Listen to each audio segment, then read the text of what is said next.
तो स्वागत है हमारे चैनल द कोच का साइंस क्लासेस में। दोस्तों, इसमें बायोलॉजी के 25 महत्वपूर्ण क्वेश्चनों का अध्ययन करने वाले हैं जो विभिन्न प्रतियोगी परीक्षाओं में पूछे गए हैं। सो फ्रेंड, हम इसको स्टार्ट करते हैं। तो हमारा पहला क्वेश्चन है, जीवन की मूलभूत इकाई क्या है। हम देखते हैं। ऑप्शन नंबर ए कोशिका है, ऑप्शन नंबर बी अंग है, ऑप्शन नंबर सी ऊतक है, ऑप्शन नंबर डी नाभिक है। तो इसमें कौन सा सही होगा? ऑप्शन नंबर ए कोशिका है। अगर कोशिका की खोज की बात की जाए तो कोशिका की खोज रॉबर्ट हुक ने की थी। कब की थी? रॉबर्ट हुक ने 1665 ईस्वी में की थी। अगर हम इसकी जीवित कोशिका की बात करें तो जीवित की कोशिका की खोज एंटोइन लियोन हक ने की थी। कब की थी? 1674 ईस्वी में की थी। 1674 ईस्वी में की थी। अगर हम इसी कोशिका सिद्धांत की बात करें तो कोशिका सिद्धांत को स्लाइडेन तथा सोन ने दिया था। कब दिया था? 1839 में दिया था। स्लाइडेन तथा सोन ने कोशिका सिद्धांत कब दिया था? 1839 ईस्वी में दिया था। 1839 ईस्वी में दिया था। नेक्स्ट क्वेश्चन देखते हैं। कोशिकाओं के बारे में निम्न में से कौन सा कथन सही नहीं है? तो कौन सा क्वेश्चन है देखते हैं। ऑप्शन नंबर ए कोशिकाओं का आकार और माप विशिष्ट कार्यों से संबंधित होते हैं। ऑप्शन नंबर बी कोशिकाओं के बदलते आकार होते हैं। ऑप्शन नंबर सी प्रत्येक कोशिकाओं में निस्पंदन की अपनी क्षमता होती है। ऑप्शन नंबर डी कौन सा हो जाएगा? ऑप्शन नंबर डी सभी देही ऊतकों में एक ही प्रकार की कोशिकाएं विद्यमान होती हैं। Option number D. Next question, निम्नलिखित में कौन सा कोशिकाओं पादप कोशिकाओं में पाया जाता है किंतु जंतु कोशिकाओं में नहीं पाया जाता? इसमें हमारा पहला ही ऑप्शन सही हो जाएगा क्लोरोप्लास्ट। ऑप्शन नंबर ए यही है जो जंतु कोशिकाओं में नहीं पाया जाता है एक्सेप्ट यूग्लिना को। नेक्स्ट क्वेश्चन, कोशिकाओं का जीवित अंश जीव द्रव्य कहलाता है या किसका बना होता है? मतलब जो जीव कोशिका में जीवित अंश जीव द्रव्य होता है या जिसको प्रोटोप्लाज्म कहते हैं वो किसका बना होता है? देखते थे इसमें ए केवल कोशिका द्रव्य का, ऑप्शन नंबर बी केवल केंद्रक द्रव्य का, ऑप्शन नंबर सी केंद्रक द्रव्य और कोशिका द्रव्य का, ऑप्शन नंबर डी ये मास कोशिका द्रव्य केंद्रक द्रव्य और अन्य कोशिका। कौन सा? ऑप्शन नंबर डी कोशिका द्रव्य केंद्रक द्रव्य और अन्य कोशिका। नेक्स्ट क्वेश्चन, 80% से अधिक कोशिकाओं में पाया जाने वाला पदार्थ क्या है? देखते हैं। Option number A protein, option number B चर्बी, ऑप्शन नंबर सी खनिज, ऑप्शन नंबर डी जल। क्या हो जाएगा? ऑप्शन नंबर डी जल। नेक्स्ट क्वेश्चन, निम्नलिखित में से किन कोशिकाओं में नाभिक नहीं होता है? ऑप्शन नंबर ए मूल रोम कोशिका में, ऑप्शन नंबर बी लाल रक्त कोशिका में, ऑप्शन नंबर सी प्लेटलेट्स में, ऑप्शन नंबर डी मोनोसाइट्स में। तो किसमें होता है? ऑप्शन नंबर बी लाल रक्त कोशिकाओं में नाभिक नहीं होता है। नेक्स्ट क्वेश्चन, निम्न में से कौन सा कोशिकाओं के अंगघाती भाग कहा जाता है?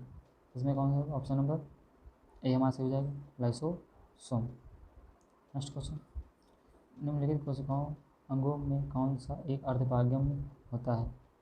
तो कौन सा होता है अर्धपारगम? ऑप्शन नंबर हमारा यही से हो जाएगा कोशिका झिल्ली। कोशिका झिल्ली को सेल मेम्ब्रेन कहते हैं, जो कि अर्धपारगम चयनात्मक अर्धपारगम होती है या लिपिड्स तथा प्रोटीन की बनी होती है। इसे जीवद्रव्य कला भी कहते हैं। अगर इसके नामकरण की बात की जाए तो इसका नामकरण पुरीकृत नामक वैज्ञानिक ने किया था। अगर इसकी खोज की बात की जाए तो इसकी खोज एच.बी. मोहन ने की थी। इसमें 60 से 80% जल होता है।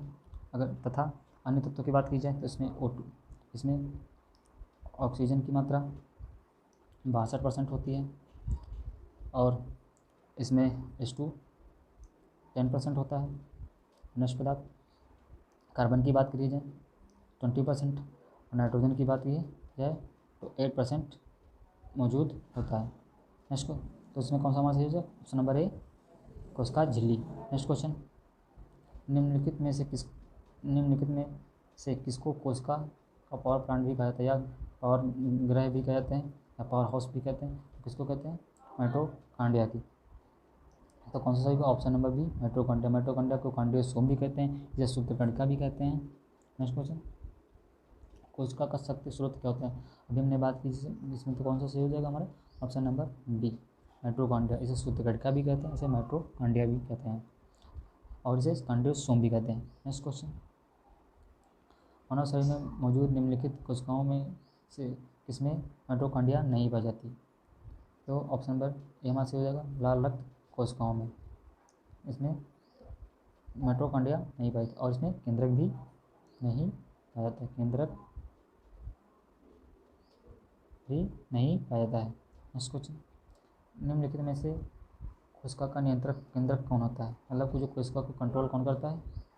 ठीक है, हमारा इसमें से क्या सही हो जाएगा? ऑप्शन नंबर ए केंद्रक, जिसे न्यूक्लियस भी कहते हैं। नेक्स्ट क्वेश्चन, निम्नलिखित की कोशिका सूक्ष्म जीवित कोशिका है। तो कह रहा है जो ऑप्शन दिए इसमें से कौन सी जीवित कोशिका है, सूक्ष्म जीवित कोशिका है। तो क्या bacterium, bread mould, mycoplasma, virus. तो कौन सा होगा ऑप्शन नंबर सी माइक्रोप्लाज्मा, जिसे PPLO भी कहते हैं। अगर इससे सबसे बड़ी कोशिका की बात की जाए तो इसमें तो शतुरमुर्ग का अंडा हो जाएगा। अगर सबसे लंबी कोशिका की बात करें तो तंत्रिका कोशिका होगा। और मानव में सबसे छोटी कोशिका की बात करें तो नर हो जाएगा, नर हो जाएगा। अगर सबसे मानव में सबसे बड़ी कोशिका की बात करें तो फीमेल ओम हो जाएगा। नेक्स्ट, तो इसमें हमारा कौन सा होगा option number C microplasma. Next question, DNA का संबंध जिस अतिसूक्ष्म प्रोटीन से होता है उसे क्या कहते हैं। इसमें देख सकते हैं ऑप्शन नंबर ए गैर albumin, option number B histone, option number C गैर histone, option number D albumin. तो किसमें कैसे हो जाए हमारा option number B histone protein. Next question, निम्नलिखित में से किस एक कोशिकीय कोशिकांग समूह में डीएनए होता है।